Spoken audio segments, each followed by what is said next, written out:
سلامونه ګرانو کتونکو، هیله لرم چې تاسو به ټول روغ جوړ او خوشحاله یاست. زه ستاسو کوربه اعظم خان مندوخیل، تاسو ګورئ وطن چینل. ګرانو کتونکو، پښتو فلم انډسټري یو نوی فلم د کتونکو دپاره تیاروي چې د فلم نوم دی د دشمنۍ اور. د دې فلم په حواله له تاسو سره څو د خوند خوږې خبرې کول غواړو. تر ټولو له مخه تاسو ته پکار دی وطن چینل سبسکرایب کی، شیر کی، فالو یې کړئ او کمنټس باندې ولیکئ. ستاسو د کمنټس په ذریعه به ماته دا پته لګي چې پروګرام څنګه پروګرام دی. راځم خپل اصل موضوع ته. اصل موضوع دا دی ګرانو کتونکو چې پښتو فلم انډسټري د وړوکي اختر دپاره یو نوی فلم د دشمنۍ اور جوړوي. دا فلم به د وړوکي اختر په ورځ د پښتون وطن په مختلفو سینمو باندې نمایش ته پیش سي. دې فلم کې ارباز خان، شاهد خان، حسین خان سواتی، ممتاز زیب او دارنګه ډیر فنکاران په دې فلم کې د خپل فن مظاهره کوي. د دې فلم ډایرکټر عنایت الله خان دی. پښتو فلم انډسټري دا محسوسه کړه چې مونږ په هغو زړو ډایرکټرانو باندې کوم چې د یو زمانې د یو وخت یو پیژندلي نومانو هغو باندې مونږ فلم جوړ کړو او پښتو فلم انډسټري یو ځل بیا د بحالۍ کوشش وکړو. نو په دې وجه باندې دا فلم ډایرکشن عنایت الله خان کوي.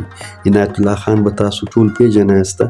عنایت الله خان په پښتو فلم انډسټري کې چې څومره فنکاران دي، اداکاران دي، اداکارې دي، هغو ټولو د ده په ډایرکشن کې د خپل فن مظاهره کړې ده. له بدر منیر صاحبه یې ونیسئ بیا تر نن تاریخه پورې بدر منیر، نعمت سرادي، یاسمین خان، جمیل بابر، امان قریشي او بیا په نن سبا زمانه کې شاهد خان، ارباز خان، جهانگیر خان، دې ټولو د عنایت الله خان په ډایرکشن کې د خپل فن مظاهره کړې ده او په مختلفو فلمانو کې، او هغه داسې فلمان چې سوپر هیټ شوي دي لکه اقرار، منصور خان، شاه زلمی، داسې ډیر فلمونه دي چې د هغو فلمونو نوم په پښتو فلم انډسټري کې ډیر ښه اخیستل کیږي. عنایت الله خان اخري فلم طوفان و. له طوفانه بعد بیا عنایت الله خان له پښتو فلم انډسټري څخه کناره کشي اختیار کړه. د په خپل ډایرکشن کې داسې فلمونه هم ساز کړي دي چې هغه فلمونه په ډبل ورژن کې وو، یعنی په دواړو ژبو کې وو، په اردو کې به هم وو، په پښتو کې به هم وو. لکه په پښتو کې یو فلم د ده په ډایرکشن کې ساز شوی وو، ډیر سوپر هیټ فلم وو چې کتونکو بې انتها سخت خوښ کوي.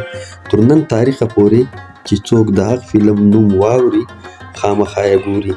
بدعمله چې اصف خان ډیر بهترینه کردار پکې ادا کړی ولی دا فلم په اردو کې د اواره پر نوم باندې بیا ریلیز شو.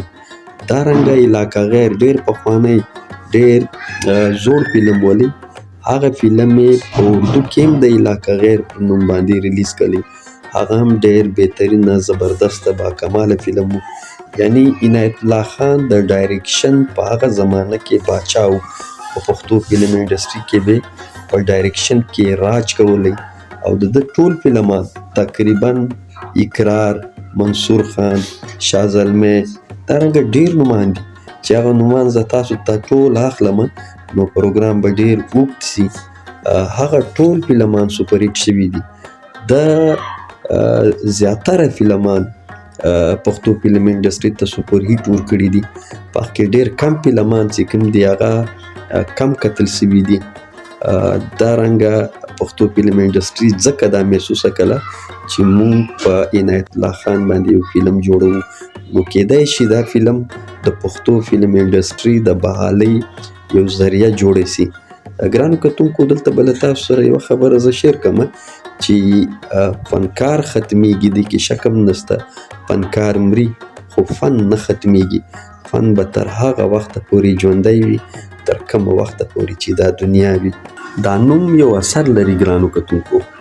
پښتو فلم انډسټري کې په کومو فلمانو نومان ږدي هغه نومان یو اثر لري. د دشمنۍ اور فلم هم یو اثر لري. دا یو نوم دی. دا نوم چې کتونکي اوري، دا نوم چې اورېدونکي اوري، د هغو ذهنو ته به کم از کم دومره کهانۍ ضرور راځي چې دا فلم به د دشمنۍ پر اور باندې ساز کیږي. دا به موږ اوس ګورو چې عنایت الله خان دا فلم د دشمنۍ اور څنګه سازوي. آیا خپل پخوانی حیثیت چې د عروج په زمانه کې یو نوم هغه نوم برقراره ساتي که څنګه کیږي؟ دا به د اختر په ورځ باندې پته لګي چې دا فلم ریلیز شي.